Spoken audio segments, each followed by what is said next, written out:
শুভ সকাল বন্ধুরা, কেমন আছো তোমরা? আশা করছি তোমরা সকলে খুব খুব ভালো আছো। আমার সুয়াতা সোয়াল চ্যানেলে তোমাদের সবাইকে অনেক অনেক স্বাগত আর অনেক অনেক ভালোবাসা। আর দেখো, আজ অনেক দিন পর আবার সকালবেলা চায়ের মগ হাতে নিয়ে তোমাদের সাথে শুরু করে দিলাম আজকে সকালটা। সারাদিনের কিছুটা সময় আমার সাথে দেখো, আর দেখো সারাদিন আমি কি কি করি। আর দেখো, আজকে সকাল সকাল মেঘ ডাকছে, শুনতে পাচ্ছ নিশ্চয়ই। খুব মেঘ ঘুর ঘুর করছে, আকাশ একদম ঘন কালো মেঘে ছেয়ে গেছে। মাঝে মাঝেই তো এরকম হচ্ছে, এই রোদ এই বৃষ্টি, এই রোদ এই বৃষ্টি। যদিও ছেলে মেয়েরা বেরিয়ে গেছে, সকাল বলছে ঠিকই, কিন্তু এখন 9:30 বাজে। এখন আমি চা নিয়ে বসেছি তোমাদের সাথে। চলো একটু চাটা খেয়ে নি। আর কিছু জামা কাপড় জানলায় মেলা আছে, বারান্দায় মেলা আছে, ওইগুলো সব এখন তুলে নিতে হবে, তা না হলে বৃষ্টি এসে গেলে সব ভিজে যাবে।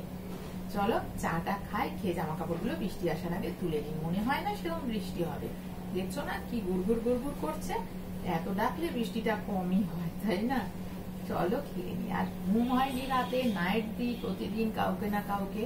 রাতে ঘুম হয়নি, চোখ মুখ দেখলেই বুঝতে পারছো। আর সারাটা সকাল ঘুম পায়, ঝিমাই, কিন্তু কিছু করার নেই, তার মধ্যেই কাজ করতে হয়, সব করতে হয়।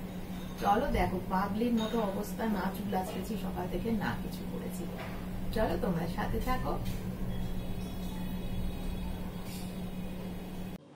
এই দেখো কি জোরে বৃষ্টি এসে গেছে। ভেবেছিলাম বেশি জোরে বৃষ্টি হবে না হয়তো, কিন্তু দেখো রান্নাঘরের জানলা দিয়েই তোমাদের দেখাচ্ছি, খুব জোরে বৃষ্টি এসে গেছে। আর এই দেখো, এবারে রান্না বসাবো, তোমাদের দেখিয়ে নিলাম। রান্না করছি কাঁকরোল ভাজছি। এইভাবে গোল গোল করে কাঁকরোল ভাজলে আমার মেয়ে খুব ভালোবাসে খেতে, আমারও ভালো লাগে। ছেলে খায় না, আবার একটা দুটো দিলে একটু খায়, তাও খেতে চায় না। আমি আর মেয়েই ভালোবাসি, তাই এই গোল গোল করে কাঁকরোলগুলো ভেজে নিচ্ছি। আর তোমরা তো জানোই, অনেকেই জানো, যারা আমার এলভিতে আসো তারা অনেকেই জানো যে আমাদের এখন অসুস্থ চলছে, বেশ অনেক দিন ধরে অসুস্থ চলছে। ঘরে পুজো টুজো সবই বন্ধ। দেখো ঠাকুরের আসন কবে থেকে এইভাবে পর্দা ফেলা রয়েছে, পুজো হচ্ছে না। পরপর আমাদের দুটো অসুচ পড়ে গেল, তোমরা তো জানোই। সেই জন্য পুজো তো হচ্ছে না। আর আমার তুলসী গাছ পুরো শুকিয়ে কাঠ। বাইরে প্রচুর বৃষ্টি, কিন্তু জলের অভাবে দেখো আমার তুলসী গাছ, বারান্দায় যত গাছ ছিল সব গাছের ফাঁকে ফাঁকেই তুলসী গাছ হয়ে আছে। সেই জন্য তো অসুজ অবস্থায় গাছে জল দিতে নেই। দেখো সব গাছগুলো আমার শুকিয়ে একেবারে কি হয়ে গেল। বাইরে অত বৃষ্টি, কিন্তু বারান্দার ভিতরে তো সেইভাবে জল আসছে না। কিছুটা জল আজকে এসছে, তাই মাটিটা একটু ভিজেছে, কিন্তু এ কদিন জল না আসায় গাছ আমার পুরো শুকিয়ে কাঠ হয়ে গেল গো। সব গাছগুলো এত খারাপ লাগছে না। বৃষ্টি হচ্ছে বাইরে, কিন্তু এই দিকে না সেই জলের ছাড়টা আসছে না। আজকেই দেখলাম একটু এসছে, কিন্তু এ কদিন ধরে আসছিল না। ওইটুকু জলে কি হবে, গাছের যা ক্ষতি হওয়ার, গাছের তা ক্ষতি হয়েই গেছে। আর দেখো সকালে আজকে একটু টিফিনে রুটি করে নিচ্ছি। এখন যেহেতু নিরামিষ, কি বানাবো না বানাবো ঠিক করে পাই না রোজ দিন রান্নায়, জানো তো। আর টিফিনই বা রোজ কি করব সেটাও ভেবে পাই না, তাই আজকে একটু রুটি করে দিলাম। যেদিন যেমন হয় সেটাই করি। তারপরে একটু শুকনো খোলায় বড়িগুলো আগে ভেজে, তারপর তেল দিয়ে একটু ভেজে নাবিয়ে নিলাম। আর এখানে আজকে করব নিরামিষ বলছি, দেখো কি বলতে কি বলি, নিরামিষ লাউয়ের ঘন্ট করব। সেই জন্য এই যে কড়াইয়ের মধ্যে তেল দিয়ে, তার মধ্যে, এটা আমি আগেও তোমাদের দেখিয়েছি, আজকে বানাচ্ছি তাই আবার বলছি। তেল সরষের তেল না, সাদা তেল দিয়েছিলাম। তেল দিয়ে তারপরে আমি একটুখানি জিরে আর তেজপাতা, শুকনো লঙ্কা ফোড়ন দিয়ে দিয়েছি। তারপরে লাউগুলো দিয়ে একটু ভালো করে নাড়াচাড়া করে একটু হলুদ গুঁড়ো দিয়ে দিলাম। এবার ডালটা ভেজে রেখেছিলাম, সেই ডালটাও দিয়ে দিলাম এর মধ্যে। দিয়ে এবার ভালো করে আরেকটু নাড়াচাড়া করে নিচ্ছি। দেখো যতক্ষণ না হয় একটু ভালো করে কষবো, একটু ধনে গুঁড়ো দিয়ে দিলাম, দিয়ে ভালো করে করে আমি কষতে থাকবো। সামান্য নুন দিয়ে দেবো এর মধ্যে, বেশি নুন আগে দেবো না, কেন লাউগুলো তো মজে যায়, মানে কমে যায়, সেই জন্য সামান্য নুন দেবো। দেখো এবার ভালো করে আর একটু কষে নিচ্ছি, বেশ অনেকক্ষণ সময় ধরে কষে নেব। আর তো দেখেছো অল্প করেই নুন দিলাম, কেন জানি তো লাউগুলো একদম শুকিয়ে গেলে কমে যাবে, তখন নুনটা বেশি হয়ে যাবে। আর কি বলবো বলো, ছেলে মেয়েদের নিয়ে একটু অসুবিধে হচ্ছে। আমার নিরামিষ খেতে অসুবিধা হয় না, আমি মাসের পর মাস নিরামিষ খেতে পারি, কিন্তু ছেলে মেয়েদের একটু অসুবিধা হয় না, যে ওরা এত নিরামিষ খেতে ভালোবাসে না। আর বিশেষ করে এই লাউটাও আমি মেয়ে খেতে ভালোবাসি, ছেলে তো একেবারেই লাউ খেতে চায় না, লাউ দেখলেই খাবে না তো খাবেই না। সেই জন্য এটা সেটা একটু করতে হচ্ছে, রান্নাটাও আমার একটু বেশি হয়ে যাচ্ছে। একটা মাছের ঝোল ভাত হলে মাছের ঝোল ভাতে হয়ে যায়, কিন্তু যেহেতু নিরামিষ না, তাই জন্য রান্নাটাও বেশি করতে হচ্ছে। ছেলে এটা খাবে তো মেয়ে ওটা খাবে না, অনেক সমস্যা। আর এই দেখো বড়িগুলো ভেজে রেখেছিলাম, এই লাউয়ের তরকারিতে দিয়ে দিলাম।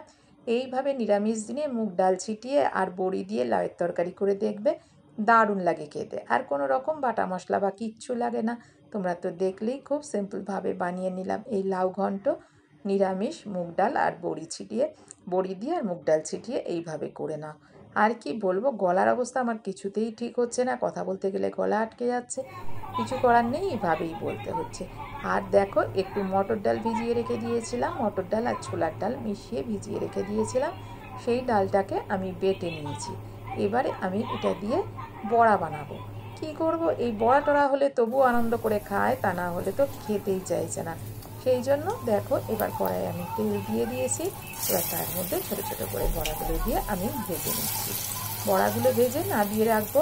আর এইভাবে বড়া করলেও আমার ছেলে একটু খেতে ভালোবাসে, বড়া টড়া করে দিলে খেয়ে নেয়, নয়তো এই লাউয়ের তরকারি, পেঁপের তরকারি, নিরামিষ তরকারি একদম খেতে চায় না। এক হয় বড়ার তরকারি, ধোকার ডালনা, পনিরের তরকারি এইসব করে টরে দাও, তাহলে ঠিক আছে। সবজি টবজিও একদম খেতে চায় না, খুব প্রবলেম হচ্ছে নিরামিষ দিনে খাওয়ার জন্য ওকে নিয়ে শুধু। মেয়ে আমি তাও খেয়ে নিই, মেয়ের একাধটা একটু কাটি কচু খাবো নাকি একটু ঢ্যাঁড়স, এইগুলো মেয়ে একটু অপছন্দ করে, তাছাড়া মেয়ে সব কিছুই খেয়ে নেয়। কিন্তু ছেলেকে নিয়ে বেশি সমস্যা, ওই জন্যই একটু রোজ ভাজাটা করতেই হয়। এই জন্য দেখো একটু একটু করে বড়াগুলো ভেজে নিচ্ছি। বড়া ভাজা হয়ে গেলে আমি কিছুটা বড়া আলাদা সরিয়ে রাখবো, যাতে ও ভাজা খেতে পারে, কেন লাউয়ের তরকারি তো ছুঁয়েও দেখবে না, সেই জন্য। আর বাকিটা দিয়ে আমি কি বানাবো, বাকিটা দিয়ে আমি বড়ার ডালনা করব। বড়ার ডালনাটা করলে এটা আমাদের রাতেও হয়ে যাবে, সকালেও হয়ে যাবে, চিন্তা থাকবে না। এই চিন্তা করে করে কি করব ভেবে পাচ্ছি না, রান্না প্রতিদিন কি করব। আর সবজি কি কিনবো, সবজির যা দাম, মানে সবজিতে হাত দেওয়া যাচ্ছে না। আমাদের মতো মানুষের পক্ষে এখন এই সবজি কিনে খাওয়াটা বিশাল বড় ব্যাপার, একদমই মানে অসম্ভব হয়ে যাচ্ছে সবজি বাজারে হাত দেওয়াটা। যাই হোক, এই যে দেখো তরকারি বসিয়ে দিয়েছি ওই দিকে, আর এখানে একটু পোস্ত করে নিলাম, একটু ঝিঙে আলু দিয়ে একটু পোস্তও বসিয়ে নিলাম। তারপরে দেখো আমাদের পাড়ায় হয়েছিল রক্ষাকালী পুজো, সেই জন্য দূর থেকে একটু ছবি তুলে নেওয়া, একটু ভিডিও করে নেওয়া হয়েছে।